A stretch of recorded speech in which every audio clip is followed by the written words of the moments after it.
Karla Redditte is a sweet Southern treasure.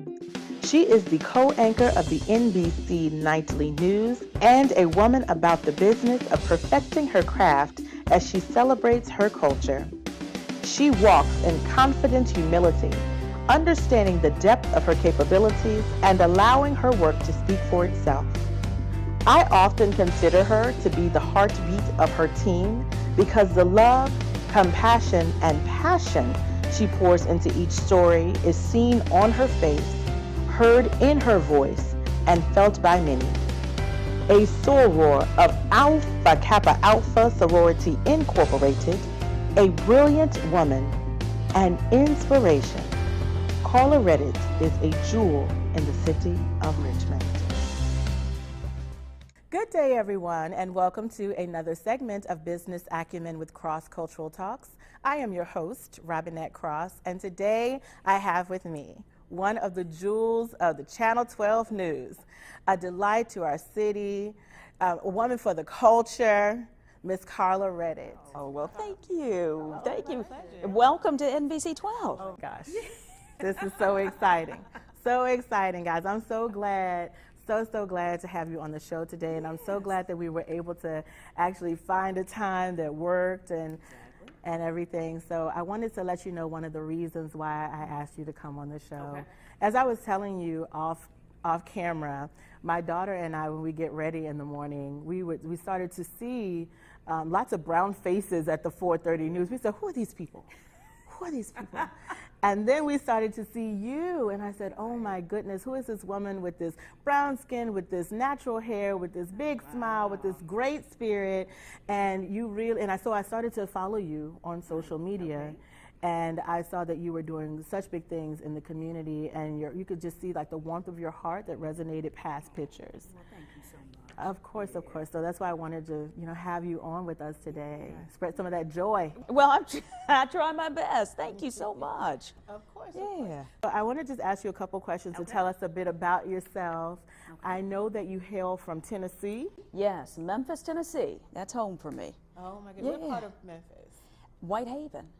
I do know Whitehaven. Really? Yes, one of my Spelman sisters is from Whitehaven. Well, she's probably your best sister. But yes, I come from Whitehaven, which is near, kind of near the airport there in Memphis. But of course, Memphis is a big city, and you have different neighborhoods and things like that. But yeah, I grew up in Whitehaven, but went to school in different areas of Memphis. Okay. Yeah, I came up in the Catholic school system. You did? I did. So I came up, you could see me wearing those plaid skirts and those black and white Oxfords.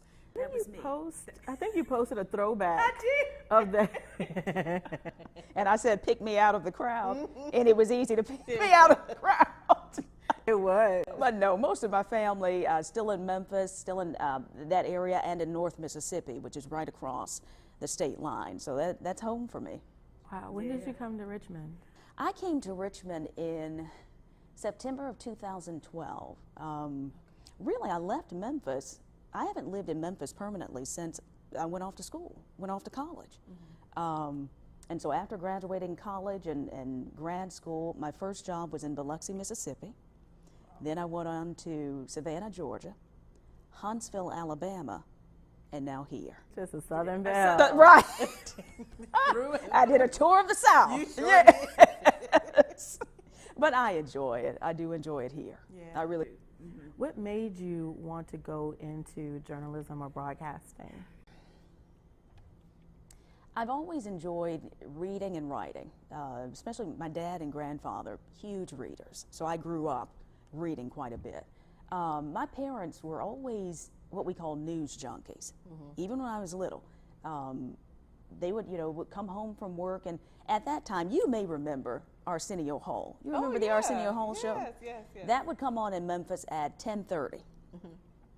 Of course, during the week, I couldn't stay up to watch. But on Friday nights, I love music as well. And so on Friday nights, Arsenio would always have like the hottest star, hottest performer on there. And I was a huge Prince fan back then, and still am a huge Prince fan. But he would have like the hottest performers on, especially on Friday nights.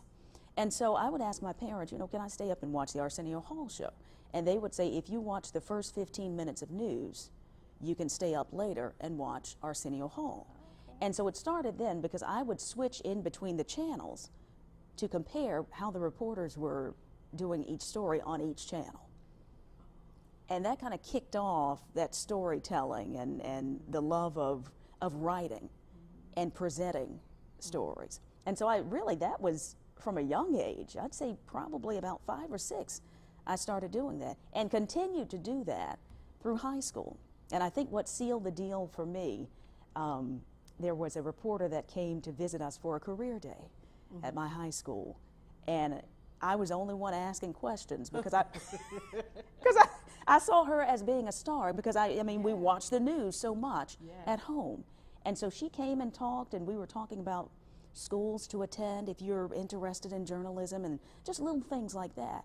After that day, I knew that's what I wanted to do. That sealed it. That's awesome. And she was a young black reporter there in Memphis.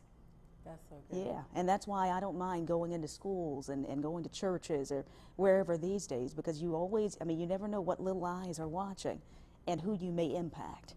That's so true. Yeah. That's so true. And quite honestly, for, my daughter's off to the side. She's off screen, being as quiet as a church mouse.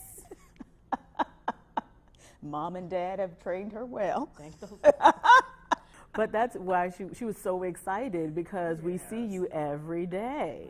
And so it's like you are a celebrity for our family. So yeah, it's something big to be able to bring people's stories to life. And to be to be a storyteller, really. I'm an historian by training. Okay. So the art of telling stories is something that is a unique skill set. Exactly. Yeah. So you have been on the nightly news as an anchor for almost 2 months now. Right. Yeah. I think it's the 24th. The end of May. May 24th, something like that. Yeah, that was Sabrina's last day. Yes. And the next day I started. Yes, May 24th. So how has it been for you to anchor the nightly news? It's been exciting, but it's also been, it was my norm. Just because Sabrina had built up so many vacation days in her 37 years of being here, that of course she would take those days, and so sometimes I would be asked to fill in with Kurt. And so I had been doing that a lot, really, since I first started in 2012, because even when I did the morning show, sometimes I would have to come back in the evenings and do that split shift. So I would still have to do the morning show and then come back and do the 5 and 6 o'clock, then go home and try to go to sleep. But really, it's just over the years, that's just been preparing me for now. And even talking to Sabrina, I still hear from her. She'll email or whatever. But even her words of advice, that has all prepared me over the years just for this moment. For such a time as this. So good. So how long is your work day in general? In general, I'm usually here at 2:30 p.m. and we're here until 11:30. But of course, it depends on if something breaks. If something breaks maybe at 11:15 and we really need to be on the air, well, we're here. We're going to be here. If there's a storm that breaks or something like that, we're here until it's over, until we know that our viewers are safe. And so we have a set time, but all the time, that's not the way it works. Oh, that varies.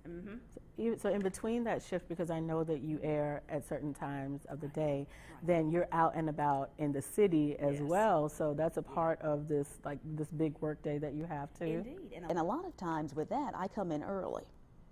So that makes the work day even longer. So usually when I'm going out on stories, I'll probably come in between 12:30, 1 o'clock, so I can go out and do that story to be back here between 2:30, 3 o'clock, because we go into our meetings at 3. Okay. So yeah, I usually come in early when I know I have a story to do and I want to go out and highlight someone or something in the community. I'll just come in early and do it. That's just what we have to do. What you have to do. I remember, I believe it was when you were still anchoring the 4:30 news. Okay. Back in the day, the days of no sleep. The days of no sleep. and the blue Snuggie. Yes. That's still with you. That Snuggie is still with me. when you were saying you went for career day and the students were in awe at your work schedule, by your work schedule, like how early you have to wake up when you're anchoring the 4:30 news. What time do people get here that early? Now the morning shift has to be here by 3:30 at the latest. At the latest, because you're going on air at 4:30, so you have to be here to read through your scripts, to put on your makeup, because we do our own makeup. Some people think that we have, you know, these professional makeup artists here. No, we don't. That's all us. So I mean, you have to be here early enough to get yourself together. Some people, you know, bring their breakfast in, you know, get here early enough to eat or to drink your coffee. Anything you need to do to wake up, you need to get here to do that so you can be fresh and wide-eyed and bushy-tailed at 4:30 in the morning. Oh my gosh. Yeah. It's a rough schedule. It really is. Yeah. It is. And as viewers, I know that sometimes we don't consider how much you have to put in. Oh, yeah. You know, we just don't. We just see you everywhere. And so we say, oh, she's just, you know, it's like you're omnipresent. Right. And a lot of people don't think about how early you have to go to bed. I mean, when you have to be here by 3:30 in the morning, the morning crew is probably in the bed by, the ideal time would probably be 5 or 6 p.m., which is especially tough in the summer when the sun is still just shining, right? You can hear the kids and the birds still out chirping, and you have to go to sleep. You have to go to sleep. It is tough. It's tough. Well, we're grateful. Well, thank you. Thank you. We're grateful. And that just let me know what I am not gifted for. Oh, stop. So of the stories that you've done, what has been one that really touched you to your core that you can recall?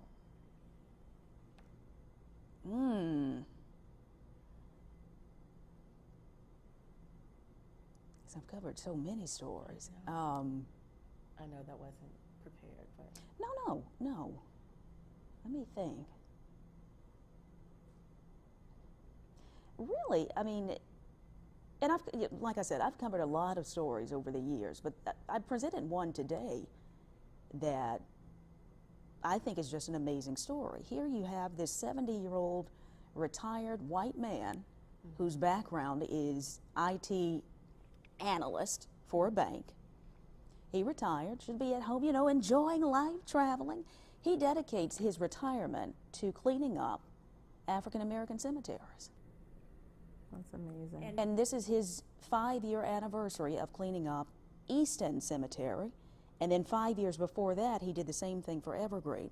But had he not been so dedicated and committed to this, we wouldn't have ever had or be able to see the grave sites of Maggie Walker, Right.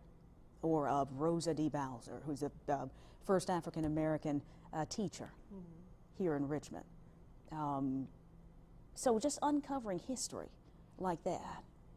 Just I love stories like that because it's something that he doesn't have to do. He just has a passion for it because he knows how important it is, not just for African American families, for our community. It's right. It's our history. It's our history. And so to be able to go and see these different gravestones and see, you know, who's buried next to who, and then, you know, doing research on that and finding out how they're all connected.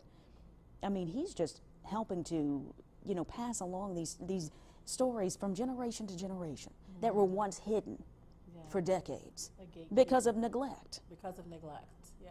And it's something that it took a man like this, and you know, and we talked about this, an elderly white man to come into these black cemeteries, to where some of the families, of course, have died, have moved on. They can't take care of these. I mean, it's different reasons why these cemeteries have gone down. But just this man, and just his passion for this, and how he's helping generations to come to just to maintain these stories and to continue to pass down this history. I love it. Richmond has such an amazing history. It does. And that's something that should be maintained by all of us. Yeah. You know? I agree. I completely agree. Yeah. Sometimes it boggles my mind how much our generation and the generation behind us, they just don't know. And it's not for lack of availability or lack of access. And so to hear, or for example, I teach at Maggie Walker, but I can promise you that more than half the students have never been to the Maggie Walker house. And they may not be familiar with who Maggie Walker is or who Maggie Walker was or the impact that she had on this city. They just know they go to a governor's school that just so happened to be at Maggie Walker's old high school or the Maggie Walker High School. And so it just, I know that when I first walked into the doors, I was expecting so many people to have so much history. And I said, how many of you have been to Maggie Walker's house or the Maggie Walker house?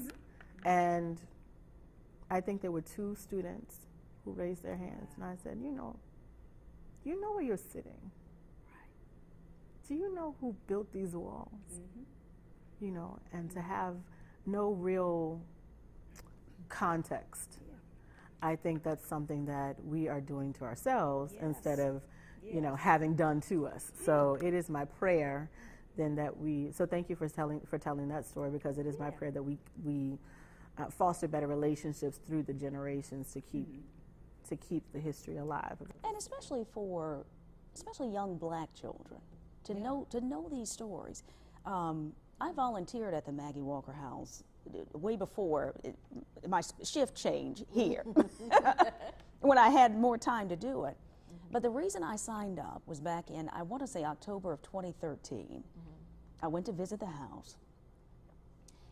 Beautiful home. The Rangers, fantastic. Aren't they though? They are fantastic. And I know, you know, they volunteer there. All the volunteers and all the Rangers are absolutely fantastic. But just going into the house and hearing all of this history from white Rangers. And I remember signing up, staying after to sign up to be a volunteer, because even though they are absolutely fantastic, why are they telling our story? Why are there no more minority volunteers to tell the story of one of our greatest citizens, not just here in Richmond, but in the country? In the nation, yes. And sometimes it's just sad to see that we don't volunteer to do things like that, to keep that type of story alive. And so I remember signing up that day. Another lady, Miss Nell, who was now 80 years old, she signed up to do the same thing because she had the same feeling that I had when we were going through the house and we're being told the story of Maggie Walker by white men. They were doing a fantastic job. They are all fantastic. Yes. But they're telling our story when we should be the ones who know this history and proudly share it to anyone who will listen. You know? I agree. So that's why I try to volunteer as much as I can. And that's why you do it. I used to ask my husband, what does it mean to do something for the culture? What is it for the culture? And he said, you know, it's a common term that people use, but I understand now what people mean when they say it. So because I was asked, well, what culture? Whose culture? What are you talking about?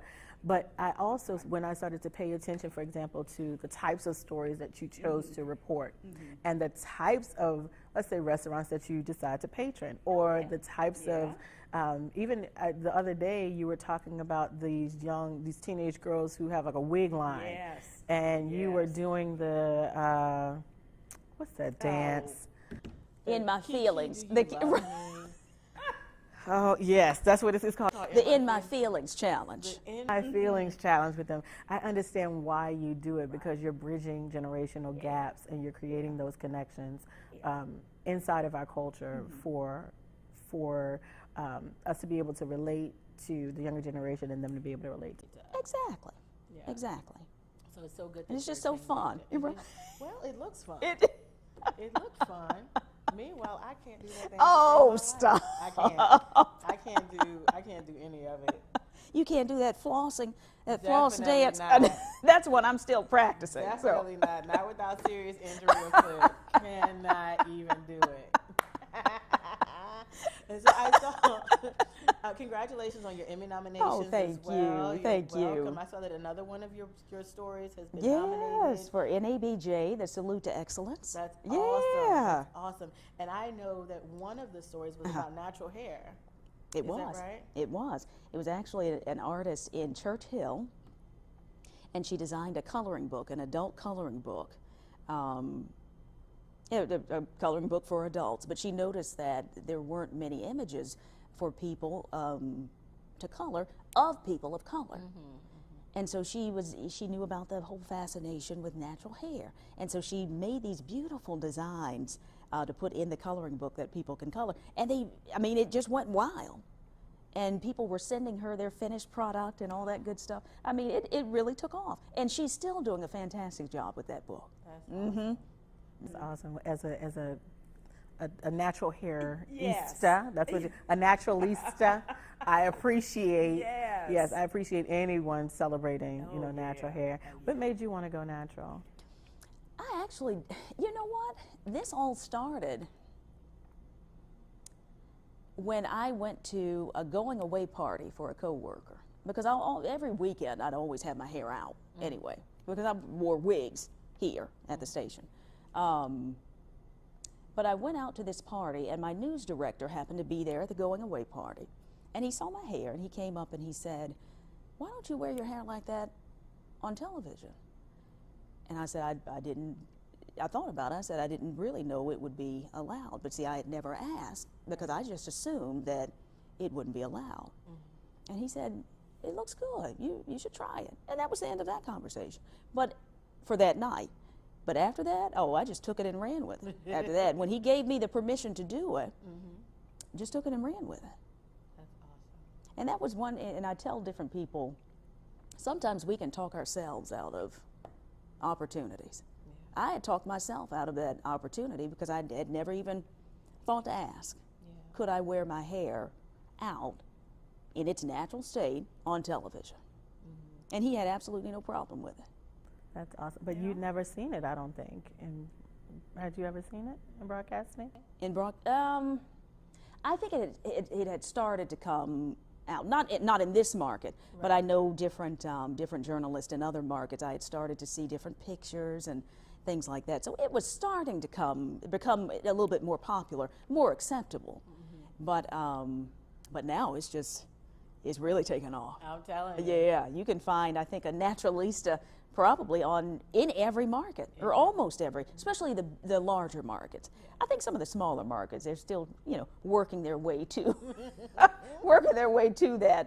that level. But yeah, some of the bigger markets, that's what you see. It's the norm. It is. It's the norm. It's the norm. It is now the norm. Yeah. It's so good. Yeah, it really is. That is so good to have. When you go to places, to the hair stores and to Target and to Walmart, the fact that you have now more natural hair product than you do relaxers. The natural hair products have taken over. I love that. I love that. I love it because at first it was like, well, maybe I can put a hot comb on my hair, but it's like you can't even hot comb your hair in this Virginia heat. No. So it's by the time the news airs, it's like, oh gosh. It's out. Yes. Or this part is out and then this part is straight. Yes. So I'm so glad that you were able to make because it's very empowering. And I know that one of the things when they aired the sit down between you and Sabrina, she said her daughter was like, and she has her natural hair, Mom. And quite honestly, it's really reassuring and very empowering to be able to see someone who has such a prominent position wear her natural hair. I mean, my daughter's natural. She has a big old bunch. She has a lot of hair. And to be able to see women who look like her and still be able to do all the things that they want to do is something that is worthy of applause, because you're giving generations even before us in this generation and behind permission to be their authentic selves just by how you show up every day. And that was another reason why I decided to do it as well. I remember I had an event at RIR. I want to say it was a Southern Women's Show. Oh. And it was a little girl that came up to me. She has these two little afro puffs. It was her and her mom, and she came up and she said, "My hair is just like yours." And this was before I had it like this just on a weekend. Right. I was wearing wigs during the week for the news. And after just talking to her, I thought just about my image and thinking how maybe other little girls were thinking, how I was presenting myself to them as if my hair is just good enough on the weekends and not in a professional setting. And so I decided, I said, you might as well just do it throughout the week. It's good enough on Saturday and Sunday and Monday through Friday. That's right. Saturday and Sunday and Monday through Friday. Yes. I love it. I love that. I love that. I'm very proud of you for being able to have the courage to do that. Yes. And so when we're talking about being proud, what is something that you've done thus far in your career or outside of your career of which you are most proud?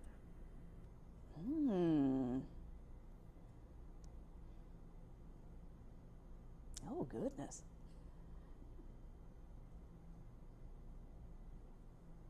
Let me think.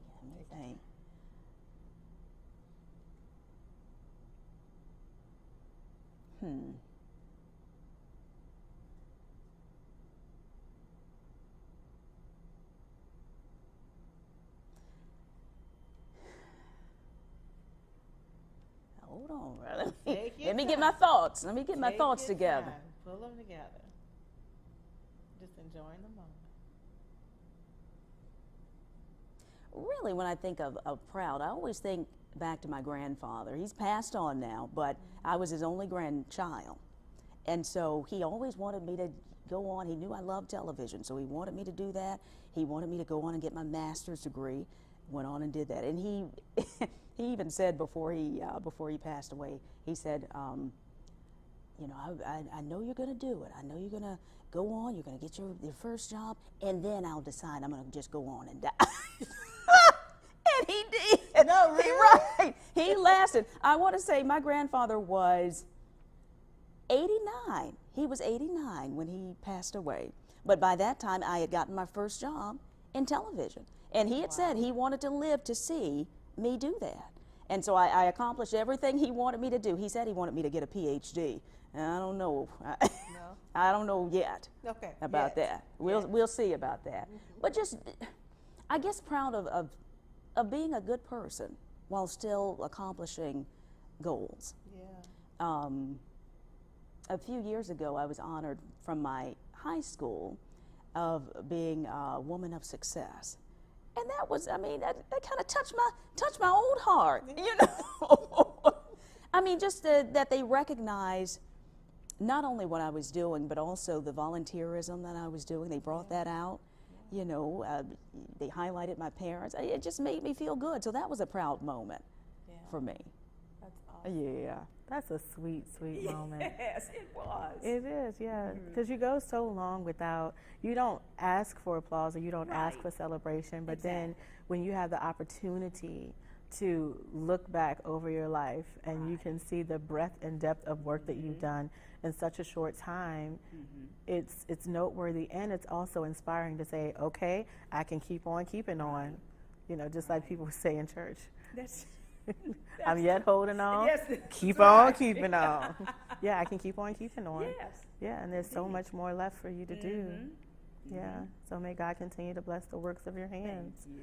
Absolutely. Absolutely. And so if you would say, just down the line, so we talked about what you're most proud of doing. What is what is one thing that you really aspire to achieve before Karla Redditte's life has come to way down the line, though, way down the line. Right. So what is one thing you hope to achieve? PhD is still out there. That's still, I'm still thinking on that. I love to travel, so I would love to incorporate like travel journalism. Like I love the Travel Channel, and I love to watch, how the different hosts come together and put these fantastic stories together and have fun. It's not, not always sad stories, but they're traveling and they're learning more about different countries, but they're also presenting and helping others, helping their audience learn more about these countries too. And I would love to do something like that. That's right. Yeah. And I follow these different travel writers and these travel personalities on Instagram and on Facebook. I just think they just have it just looks like such a wonderful life. I know it's a lot of work. It takes a lot of behind the scenes work as well for that. But I would love to at least crank out one story from another country. You should. Maybe Morocco. Come on. You're welcome. Come on. Please join us. Yes. Yes, ma'am. Please join us. Yes. But yeah, I would love to do that. Travel journalism is something I think that would be a dream come true for me. Yeah, I think you'll have a lot of fun because, like I say, I watch you on Instagram, and so you have a blast every time you travel. Oh, yeah. Yeah. And usually I travel alone. I just go, I join a group when I'm there, but I usually just go by myself to different countries. Just because my schedule is so different from all my friends, and then you don't have to, you know, wait for somebody or somebody drops out of the group and you have to depend on that. So I just go alone. And I've been doing that probably since 2014, just traveling by myself. So much.